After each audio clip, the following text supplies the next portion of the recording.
If you've driven along Seven Locks Road in Potomac, you really can't miss it. For a century now, Scotland AME Zion has been the church on the side of the road with a rich but little known history. A catastrophic flood threatened to knock this resilient center of faith off the map.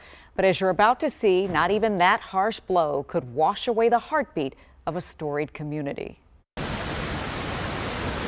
It was the summer of 2019.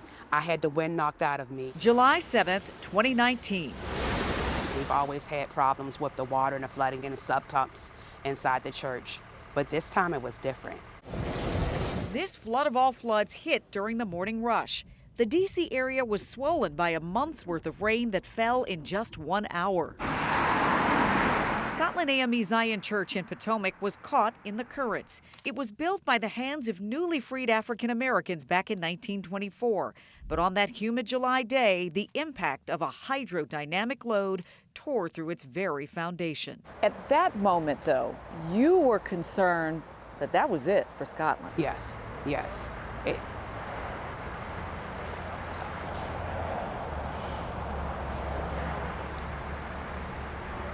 I could not understand why it was happening to Scotland Church. We've gone through so many things. The water came and the building was murdered. And I use that term because it was not an accident. It happened because of the way they constructed the road and the way they constructed the homes on the hill. If you visit the site of Scotland AME Zion, you can see the church sits lower than Seven Locks Road.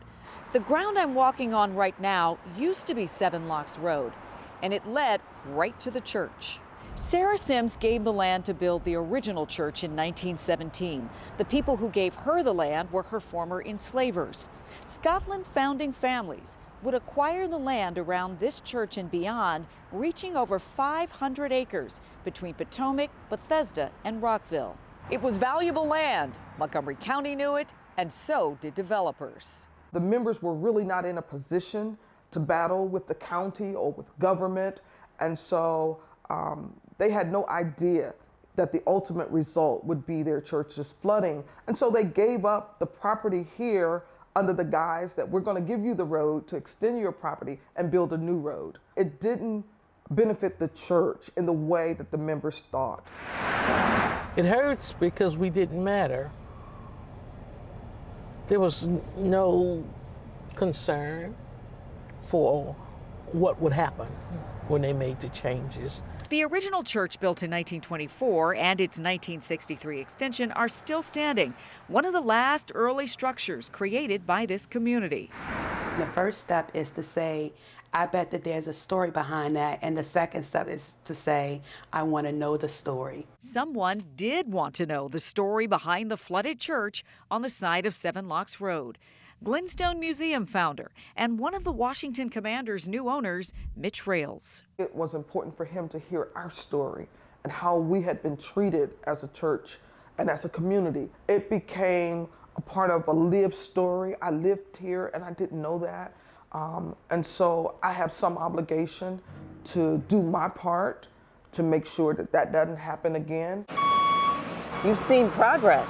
Absolutely, this is wonderful. This is absolutely wonderful. What you're seeing now is a completed work of the elevation of the church.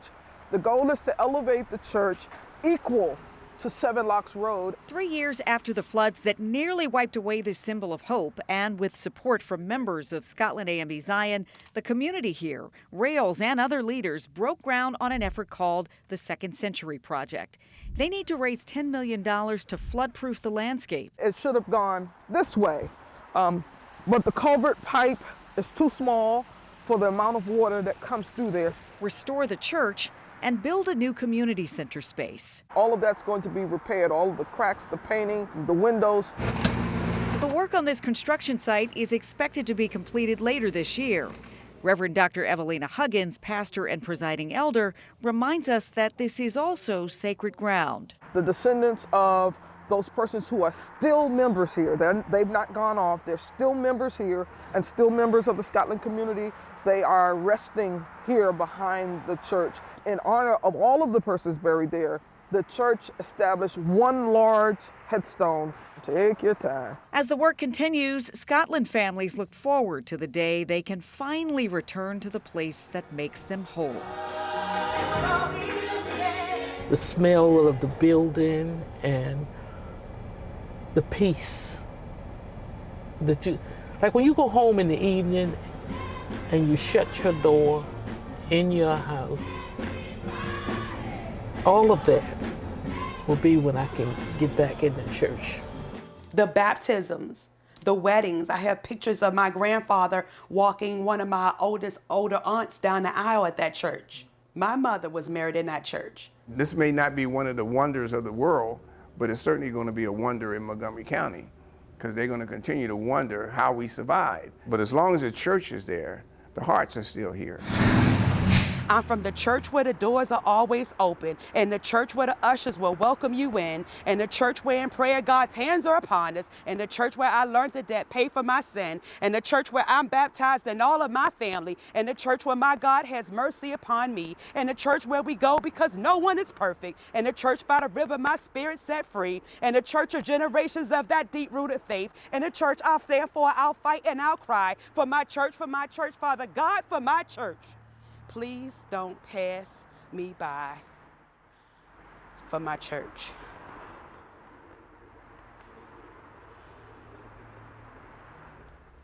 We cannot overstate how central this church is to the Scotland community, as Bernard Smith shared.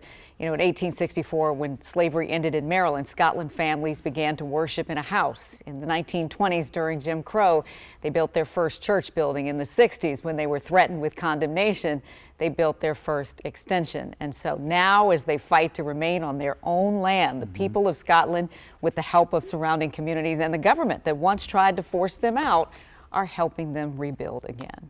That church holds so many memories. I remember that storm of 2019, the summer of 2019, and we were talking about it then, and a lot of the folks in Scotland wondering if they were going to be able to rebuild. Rebuilding is underway, progress is being made. Right. So what happens next? So what happens next week is the church structure will be lowered onto the original structure, so that's a good thing. There's also a lot of talk, though, about what restorative justice might look like in Scotland. There were dozens of other African American communities similar to Scotland that were nearly wiped off the map. So coming up tomorrow at 5:30, we're going to talk about what the county is doing to ensure that this doesn't happen again. And of course, we've got a QR code on the screen if you'd like to see our other stories from this week and support the Scotland community. We've got that QR code where you can do just that. If you've missed part 1 and 2, you got to go check them out. You got to go Live back right and now, see 'cause those it's too. been fantastic. Well, thank you for Zal. sharing it. Thank you all for sharing them as well, the Scotland community. We'll be right back.